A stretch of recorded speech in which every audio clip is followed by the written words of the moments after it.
നമസ്കാരം. RB group ജോബ്സിൻ്റെ പുതിയൊരു വീഡിയോയിലേക്ക് എല്ലാവർക്കും സ്വാഗതം. കേന്ദ്ര സർക്കാരിന് കീഴിൽ എംപ്ലോയീസ് പ്രോവിഡന്റ് ഫണ്ട് ഓർഗനൈസേഷനിൽ ജോലി നേടാൻ ആഗ്രഹിക്കുന്നവർക്ക് അവസരം. യൂണിയൻ പബ്ലിക് സർവീസ് കമ്മീഷൻ ഇപ്പോൾ enforcement officer, accounts officer, assistant provident fund commissioner പോസ്റ്റിലേക്ക് നിയമനം നടത്തുന്നതിനു വേണ്ടി യോഗ്യരായ ഉദ്യോഗാർത്ഥികളിൽ നിന്നും അപേക്ഷ ക്ഷണിച്ചു. മിനിമം ഡിഗ്രി യോഗ്യതയുള്ളവർക്ക് enforcement officer, accounts officer, assistant provident fund commissioner പോസ്റ്റിലേക്കായി മൊത്തം 577 ഒഴിവുകളാണ് ഉള്ളത്. ഓൺലൈനായി അപേക്ഷിക്കാം. നല്ല ശമ്പളത്തിൽ കേന്ദ്ര സർക്കാരിന് കീഴിൽ ജോലി ആഗ്രഹിക്കുന്നവർക്ക് ഈ അവസരം ഉപയോഗപ്പെടുത്താം. യോഗ്യരായ ഉദ്യോഗാർത്ഥികൾ അവസാന തീയതിക്ക് നിൽക്കാതെ ഇപ്പോൾ തന്നെ അപേക്ഷിക്കുക. കാരണം അവസാന ദിവസങ്ങളിൽ സർവേയർ ബിസിയാകാൻ സാധ്യതയുണ്ട്. കേന്ദ്ര സർക്കാരിന് കീഴിൽ എംപ്ലോയീസ് പ്രോവിഡന്റ് ഫണ്ട് ഓർഗനൈസേഷനിൽ ജോലി ആഗ്രഹിക്കുന്ന ആളുകൾക്ക് ഈ അവസരം പരമാവധി ഉപയോഗപ്പെടുത്തുക. ഈ ജോലിക്ക് അപേക്ഷിക്കാൻ വേണ്ട യോഗ്യത, ഒഴിവുകളുടെ എണ്ണം, വയസ്സ്, അപേക്ഷാ ഫീസ് എന്നിവ സ്ക്രീനിൽ കൊടുക്കുന്നു. താൽപ്പര്യമുള്ളവർ ഔദ്യോഗിക വിജ്ഞാപനം പൂർണ്ണമായും വായിച്ച് മനസ്സിലാക്കിയതിനു ശേഷം അപേക്ഷിക്കുക. Official notification link, official website link, apply link എന്നിവ ഡിസ്ക്രിപ്ഷനിലും കമന്റ് ബോക്സിലും പിൻ ചെയ്തിട്ടുണ്ട്. ഈ പുതിയ നോട്ടിഫിക്കേഷൻ അനുസരിച്ച് ഇപ്പോൾ വന്നിട്ടുള്ള ഒഴിവുകളുടെ എണ്ണം സ്ക്രീനിൽ കൊടുക്കുന്നു. നിങ്ങൾ ഈ ജോലിക്ക് അപേക്ഷിക്കുന്നതിന് മുമ്പ് വന്നിട്ടുള്ള ഒഴിവുകൾ പരിശോധിച്ച് ഏത് കാറ്റഗറിയിലാണ് ഉൾപ്പെടുന്നത്, റിസർവേഷൻ ഉണ്ടോ എന്നിവ പരിശോധിച്ച് മാത്രം അപേക്ഷിക്കുക. Enforcement officer and accounts officer 418 ഒഴിവുകൾ. അസിസ്റ്റന്റ് പ്രൊവിഡന്റ് ഫണ്ട് കമ്മീഷണർ 159 ഒഴിവുകൾ.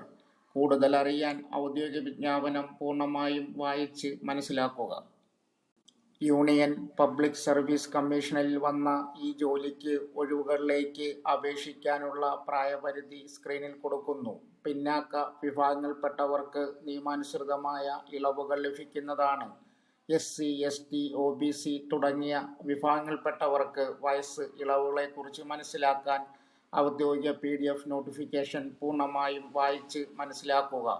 എൻഫോഴ്സ്മെന്റ് ഓഫീസർ, അക്കൗണ്ട് ഓഫീസർ 30 വയസ്സ് വരെ. അസിസ്റ്റന്റ് പ്രൊവിഡന്റ് ഫണ്ട് കമ്മീഷണർ 35 വയസ്സ് വരെ.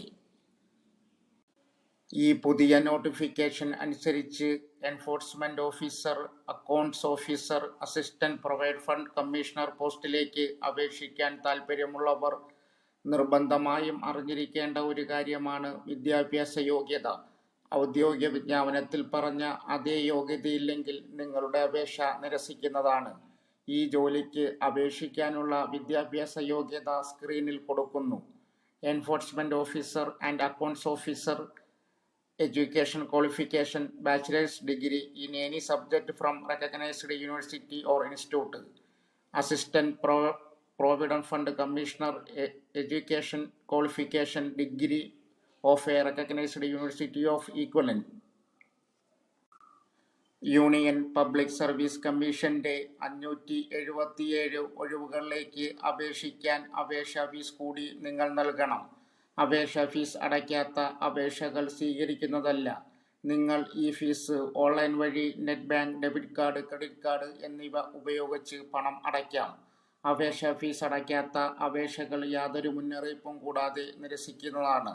ഒരിക്കൽ അടച്ച ഫീസ് തിരികെ ലഭിക്കുന്നതല്ല. കൂടാതെ അപേക്ഷാ ഫീസിന് പുറമേ വരുന്ന ബാങ്ക് ചാർജുകൾ നിങ്ങൾ വഹിക്കേണ്ടതാണ്. അപേക്ഷാ ഫീസ് അടയ്ക്കുന്നതിന് മുമ്പ് PDF നോട്ടിഫിക്കേഷൻ വായിച്ച് മനസ്സിലാക്കുക.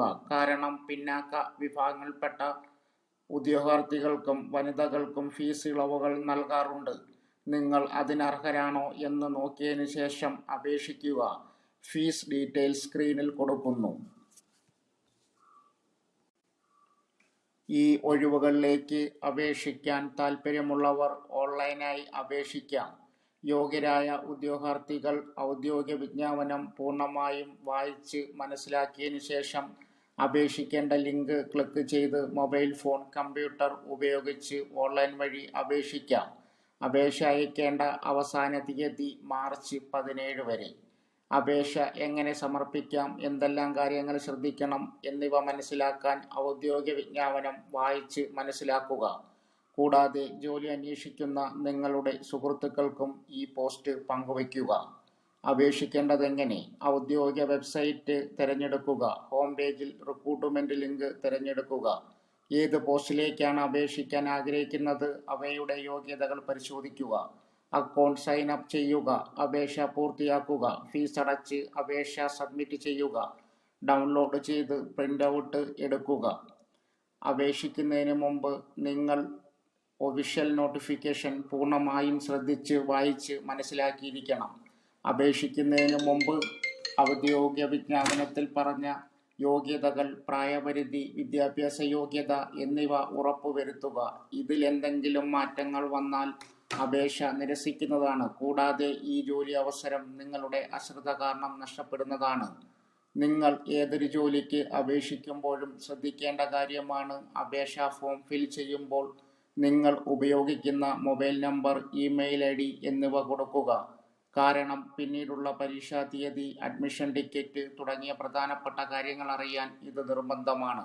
ഈ ജോലിക്ക് എങ്ങനെ അപേക്ഷിക്കണം, ഇതിൻ്റെ നിയമന സാധ്യത എങ്ങനെയാണ് എന്നിവ അറിയാൻ ഔദ്യോഗിക വിജ്ഞാപനം വായിച്ച് മനസ്സിലാക്കുക.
കേരളത്തിലെയും ഗൾഫ് രാജ്യങ്ങളിലെയും ഏറ്റവും പുതിയ ജോലി ഒഴിവുകൾ ഏറ്റവും ആദ്യം അറിയുവാൻ ചാനൽ സബ്സ്ക്രൈബ് ചെയ്യുക.